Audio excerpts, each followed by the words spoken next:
जोहार महात्मा गांधी, जोहार महात्मा गांधी, जोहार लाल बहादुर शास्त्री, जोहार लाल बहादुर शास्त्री।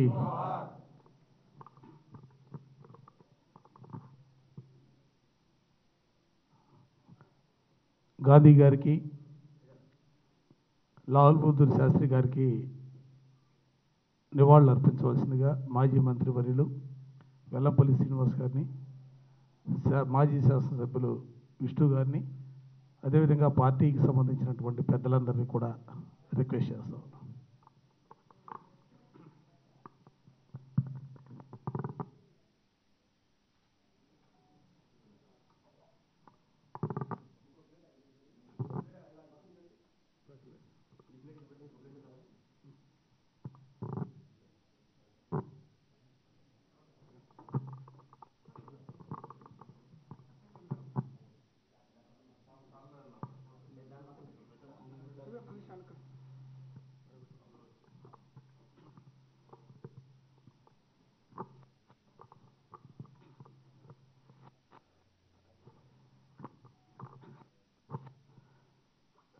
రవి అస్తమించని బ్రిటిష్ వారిని భారతదేశం నుండి తరిమికొట్టడానికి, భారతదేశానికి స్వాతంత్రం సంపాదించడం కోసం జరిగిన ఉద్యమానికి పూజ్యులు గాంధీ గారి నేతృత్వంలో అహింసనే ఆయుధంగా చేసుకుని అనేకమైనటువంటి పోరాటాలు ఉద్యమాలు చేసి ఈ దేశానికి స్వాతంత్రం సంపాదించుకున్నటువంటి పరిస్థితులు. అందుకే సూర్య చంద్రులు ఉన్నంతకాలం, భూమి ఆకాశం ఉన్నంతకాలం ప్రపంచ చరిత్రలో భారతదేశం అనే పదం వినపడినప్పుడల్లా కూడా అందరికి కూడా గుర్తొచ్చే పేరే పూజ్యశ్రీ మహాత్మా గాంధీ గారు. గాంధీ గారి నేతృత్వంలో దేశంలో ఎన్ని కులాలున్నా, ఎన్ని మతాలున్నా, ఎన్ని ప్రాంతాలు ఉన్నప్పటికి కూడా అందరూ కూడా భారతీయులమనే భావంతోనే స్వాతంత్ర సంగ్రామంలో అందరూ కూడా ఏక త్రాడిపైకి వచ్చి మా దేశానికి స్వాతంత్రం కావాలా, మేమే మా దేశాన్ని పరిపాలించుకుంటాం అనే ఆలోచనతోనే ఆయన ఎక్కడా కూడా హింసకు తావు లేకుండా అహింసనే ఆయుధంగా చేసుకొని స్వాతంత్రం సంపాదించుకొని ఇవాళ భారతదేశంలో కాదు ప్రపంచవ్యాప్తంగా ఉద్యమం గుర్తుకొచ్చినప్పుడల్లా కూడా ఏ దేశంలో జరిగినా ఎక్కడ జరిగినా కూడా ఆ మహానుభావుడు గాంధీ గారి పేరుని ఇవాళ ప్రతి ఒక్కరికి కూడా స్మరించుకున్నటువంటి పరిస్థితులు కూడా మనం చూస్తూ ఉన్నాం. అటువంటి మహనీయుడి జయంతి సందర్భంగా వారికి ఘనమైనటువంటి నివాళులు. ఎందుకంటే ఈరోజు వైఎస్ఆర్ కాంగ్రెస్ పార్టీగా జగన్మోహన్ రెడ్డి గారు ఎప్పుడు కూడా ఒకే మాట, ఈ రాష్ట్రంలో పార్టీ ఆవిర్భావానికి సంబంధించి కానీ పార్టీ పెట్టిన తర్వాత జరిగినటువంటి పరిణామాల ప్రక్రియలో రాష్ట్రంలో ప్రజాస్వామ్యాన్ని బతికించడం కోసం చేసినటువంటి ప్రతి పోరాటంలో కానీ ఉద్యమంలో కానీ మహానుభావుడు గాంధీ గారు చూపించినటువంటి మార్గాన్నే ఎంచుకొని అహింసనే ఆయుధంగా చేసుకొని ఇవాళ ప్రజాస్వామ్యబద్ధంగా ఆయన ప్రతిపక్ష నాయకుడిగా ఉన్నటువంటి కాలంలో కానీ ముఖ్యమంత్రిగా పనిచేసినటువంటి కాలంలో కానీ ఆయన ఏ ఆశయాలైతే ఆశించాడో, ఆయన ఏదైతే ఈ దేశానికి కావాలని కోరుకున్నాడో అవన్నీ కూడా ఆంధ్ర రాష్ట్రంలో జగన్మోహన్ రెడ్డి గారు అమలు చేసినటువంటి పరిస్థితులు కూడా ఈ సందర్భంగా గుర్తుకు తెస్తూ, అదేవిధంగా మరొక మహానుభావుడు లాల్ బహదూర్ శాస్త్రి గారి జయంతి. మహాత్మా గాంధీ నేతృత్వంలో జరిగినటువంటి పోరాటం ఉద్యమాల్లో ఆయన ప్రముఖమైనటువంటి పాత్ర పోషిస్తూ ముందుకు సాగినటువంటి వైనం కానీ, ఈ దేశానికి స్వాతంత్రం వచ్చిన తర్వాత మొదటి మంత్రివర్గంలోనే కీలకమైనటువంటి శాఖల్ని నిర్వహిస్తున్నటువంటి పరిస్థితులు కానీ, ఆ తర్వాత ఈ దేశానికి ప్రధానమంత్రిగా దేశంలోనే ఒక విప్లవాన్ని జై జవాన్ జై కిసాన్ అనే నినాదాన్ని తీసుకొని ఆయన పరిపాలన చేసినటువంటి పరిస్థితులు, ఆయన నీతికి నిజాయితీకి దిక్చూసిగా నిలిచినటువంటి పరిస్థితులు. ఎప్పుడో చెప్తూ ఉంటారు, రైల్వే మంత్రిగా ఉన్నప్పుడు ఎక్కడో రైల్వే ప్రయాణం జరిగితే దానికి నైతిక బాధ్యత వహించి రాజీనామా చేసినటువంటి మహానాయకుడు, విలువలతో కూడినటువంటి జీవితాన్ని గడిపినటువంటి నాయకుడు లాల్ బహదూర్ శాస్త్రి గారు. వారి ఇరువురి జయంతుల్ని వైఎస్ఆర్ కాంగ్రెస్ పార్టీ కేంద్ర కార్యాలయంలోనే కాదు, రాష్ట్ర వ్యాప్తంగా వైఎస్ఆర్ కాంగ్రెస్ పార్టీ శ్రేణులందరూ కూడా పెద్ద ఎత్తున జరుపుకున్నటువంటి పరిస్థితులు ఈ రాష్ట్రంలో చూస్తూ ఉన్నాం. ఎందుకంటే జగన్మోహన్ రెడ్డి గారి ఆలోచన కానీ విధానం కానీ ఆ మహనీయులైనటువంటి వారి ఆశయాలనే పునాదిగా చేసుకొని వైఎస్ఆర్ కాంగ్రెస్ పార్టీ ముందుకు సాగుతున్నటువంటి పరిస్థితులు ఉన్నాయి. అందుకే భవిష్యత్తుకు సంబంధించి కూడా ఏదైతే వారి ఇరువురు ఆలోచనల ఆశయాల్ని పునాదిగా చేసుకుని వైఎస్ఆర్ కాంగ్రెస్ పార్టీ మరింతగా ప్రజలకి చేరువుగా, ప్రజల కోసం పనిచేసే పార్టీగా ముందుకు సాగుతుందన్న వైనాన్ని కూడా ఈ సందర్భంగా మరోసారి చెబుతూ కార్యక్రమాన్ని ఉద్దేశించి మిత్రులు మాజీ శాసనసభ్యులు విష్ణు గారిని మాట్లాడవలసిందిగా కోరుతాను. ఈరోజు వైఎస్ఆర్ కాంగ్రెస్ పార్టీ కేంద్ర కార్యాలయాల్లో బాపూజీ గారి జయంతి, లాల్ బహదూర్ శాస్త్రి గారి జయంతిని పార్టీ శ్రేణులందరి సమక్షంలో లప్పిరెడ్డి గారు, అలాగే ఇతర పార్టీ శ్రేణులు, మాజీ మంత్రి వెల్లంపల్లి శ్రీనివాస్ గారు, చాలామంది అందరూ కలిసి ఈరోజు వారికి ఘనంగా నివాళులు అర్పించడం జరిగింది. ఆయన ప్రపంచంలోనే ఒక శాంతియుత మార్గంలో బ్రిటిష్ సామ్రాజ్యాన్ని గడగడలాడించి స్వాతంత్రం తీసుకొచ్చి, ఆయన స్వాతంత్రం తీసుకురావటమే కాదు, ఈ దేశంలో ఉన్నటువంటి మహానుభావులందరినీ కూడా ఒక శాంతియుత మార్గంలో బ్రిటిష్ సామ్రాజ్యం మీద పోరాటం చేసే విధంగా, యుద్ధం చేసే విధంగా శాంతియుతంగా భారతదేశం ప్రపంచానికి ఆదర్శంగా నిలిచింది అని చెప్పచ్చు. ఆయన కలలు కన్నారు గ్రామ స్వరాజ్యాన్ని. ఏ రకంగా గ్రామాల్లో ఉండాలి, ఏ రకంగా ఈ పరిపాలన కొనసాగించాలి అని చెప్పని ఆయన అనేక ఆలోచనలు చేశారు. ఆయన ఆలోచనలు తగ్గట్టుగానే ఆయన అడుగులో అడుగేస్తూ వైఎస్ఆర్ కాంగ్రెస్ పార్టీ గ్రామ స్వరాజ్యానికి ఆంధ్రప్రదేశ్లో బీజం నాటింది అని చెప్పాను.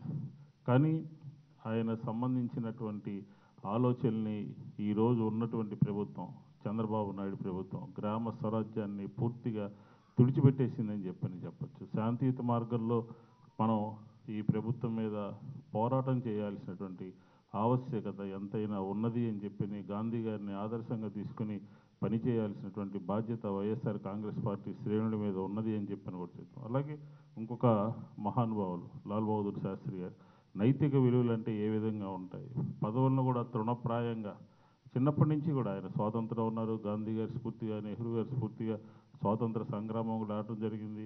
ఇందాక అప్పిరెడ్డి గారు చెప్పినట్టు ఎక్కడో ఒక ప్రమాదం జరిగితే ఒక ప్రధానమైనటువంటి రైల్వే శాఖగా ఆయన తృణప్రాయంగా తీసేయడం జరిగింది. కానీ ఆయన ఆ రోజు ఏ నినాదం అయితే ఇచ్చారో, జై జవాన్ జై కిసాన్ అని చెప్పని వైఎస్ఆర్ గారు కానీ, జగన్మోహన్ రెడ్డి గారు కానీ జై కిసాన్ అనే నినాదంతో మనం ఆంధ్రప్రదేశ్లో మనం పరిపాలన చేశాము. ఒక ప్రతిపక్షంలో కూడా రైతుల పక్షాన నిలబడ్డాము అని చెప్పిన కూడా ఈ సందర్భంగా తెలియజేసుకుంటూ, ఆ మహనీయుల యొక్క ఆశయాలు, నైతిక విలువలతో కానీ శాంతియుత మార్గంలో వైఎస్ఆర్ కాంగ్రెస్ పార్టీ ప్రజల పక్షాన నిలబడి పనిచేస్తుంది జగన్మోహన్ రెడ్డి గారి నాయకత్వంలో అని చెప్పి ఈ సందర్భంగా తెలియజేసుకుంటూ, వారిద్దరికీ కూడా ఘనమైనటువంటి నివాళులు అర్పిస్తూ ఈ కార్యక్రమంలో భాగస్వాములైనటువంటి ప్రతి ఒక్కరికి కూడా ధన్యవాదాలు తెలియజేసుకుంటూ, ఈరోజు పండగ అయినప్పటికీ కూడా అందరూ ఇక్కడికి వచ్చినటువంటి సోదరులందరికీ కూడా దసరా శుభాకాంక్షలు. నమస్కారం.